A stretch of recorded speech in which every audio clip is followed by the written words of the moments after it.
Markas dan Caka-Caka KB Papua, kualitas Kopassus perlu dievaluasi. JISS ada yang tidak kuat dalam. Itu kan 5 besar dunia. Jadi kalau dilihat kemampuannya Kopassus dengan Rider itu hebat. Ya, bisa 1 lawan 20 orang mereka mampu kok. Dia bisa bergerak sendiri semua mereka. Sekarang pertanyaannya, kenapa kejadian seperti ini? Ya. Nah, ini tentunya saya bilang tadi, saya berkali-kali mengatakan masalah payung hukum. TNI itu kalau bergerak, saya bilang tadi itu, dia harus menggunakan Undang-Undang 34 pasal 7. Itu ada tugas pokok TNI. Tugas pokok TNI itu apa? Menjaga keutuhan wilayah kita. Muncul lagi sekarang istilahnya setelah ada kata separatis ditambah lagi dengan kata teroris, sehingga lagi-lagi teroris ditangani oleh polisi. Jadi TNI boleh masuk kalau ada permintaan dari polisi. Nah, ini aja bias Bung Hersu antara kebijakan pemerintah dan juga DPR, sehingga ragu-ragu TNI dalam bertindak. Direktur Eksekutif Center of Intelligence of Strategy Studies JISS, Ngasiman Joyonegoro, menilai pasukan tempur yang dimiliki Tentara Nasional Indonesia saat ini perlu dievaluasi. Hal ini meningkatkan dan peristiwa tersebut terjadi sebelumnya. Anggota Kostrat TNI dan Kopassus TNI gugur di Papua akibat serangan kelompok separatis perusuh di Papua. Jaga kehormatan Baret Merah. Jangan sampai ternodai oleh kepentingan apapun. Saya, Kopassus, akan tegak lurus kepada pemerintah dan menjaga keutuhan Negara Kesatuan Republik Indonesia. Sekali lagi ya, saya berpesan kepada seluruh prajurit Kopassus dimanapun berada, sesepuh purnawirawan dimanapun berada, bantu saya.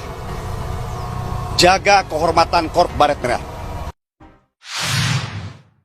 SDM tempur TNI perlu dievaluasi secara lebih mendalam. Seharusnya korban jiwa bisa diminimalisir jika personel TNI siap tempur. Terlebih lagi menjadi korban adalah pasukan khusus, kata Ngasiman dalam keterangan resmi di Jakarta pada Minggu 23 April.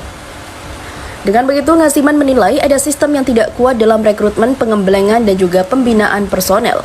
Selain itu, Ngasiman juga melihat TNI juga harus mengevaluasi sistem komando di daerah yang rawan konflik. Menurutnya, hal ini menyangkut pemilihan personel berdasarkan kapabilitas, informasi intelijen, dukungan alutsista, dan sistem pengambilan putusan dalam operasi.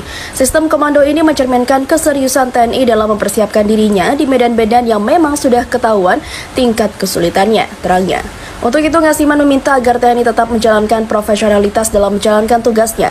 Bagaimanapun, KSD di Papua haruslah ditanggulangi karena dapat mengganggu dan mengancam kedaulatan negara, pungkasnya. Sebelumnya, kelompok separatis perusuh Papua menyeberang atau menyergap dan menyerang pos TNI militer Mugi di Kabupaten Duga, Provinsi Papua Pegunungan. Dalam kronologi yang dikirim untuk Panglima Divisi Infanteri 1 Kostrat, dilaporkan 6 personel TNI gugur. Selain berasal dari Satuan Tugas Yonif Rider 321 Galuh Taruna Kostrat, dilaporkan personel Komando Pasukan Khusus juga menjadi korban. PBB membuka kondisi HAM di Papua untuk dunia internasional. Theo van den Broek lahir tahun 1944 di Belanda. Sejak tahun 75, ia pindah dan tinggal di Papua. Tahun 1997, ia beralih ke warganegaraan Indonesia. Sejak tahun 1998 sampai 2005, ia menjabat Direktur Sekretariat Keadilan dan Perdamaian Keuskupan Jayapura. Tahun 2005, ia pindah ke Timor Leste dan sempat menjabat sebagai Direktur sebuah NGO di Dili sebelum kembali ke Papua tahun 2009 dan menjalani masa pensiun. Dalam masa pensiunnya, Theo van den Broek masih membantu teman-temannya di LSM dan gereja. Ia memanfaatkan keahlian sebagai penulis untuk memantau perkembangan sosial politik di Papua dan menulis secara cukup teratur mengenai perkembangan aktual di Papua sampai saat ini.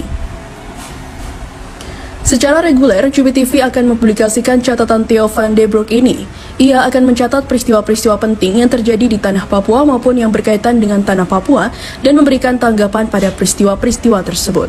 Sebagaimana kami laporkan dalam edisi Papua, Perserikatan Bangsa-Bangsa telah menghubungi pemerintah Indonesia untuk memberikan keterangan perlengkapan berkaitan dengan situasi hak asasi manusia di Papua. Walau pemerintah Indonesia memberikan jawaban Jenewa, ternyata para pelapor khusus PBB tidak puas dengan gaya jawabannya, sehingga penyelenggara suatu konferensi pers untuk membuka analisa suatu atau situasi HAM yang memburuk di Papua kepada publik luas dan internasional. Dalam tanggapannya, Indonesia sekali lagi menyangkal kebenaran gambaran yang diberikan pelapor-pelapor khusus PBB mengenai Papua dan sangat menyesal konferensi pers ini dinilai tidak konstruktif dan mengadakan serangan-serangan tanpa dasar. Sudah tentu bahwa hubungan antara Indonesia dan PBB menjadi tegang, sedangkan sejumlah penanggapan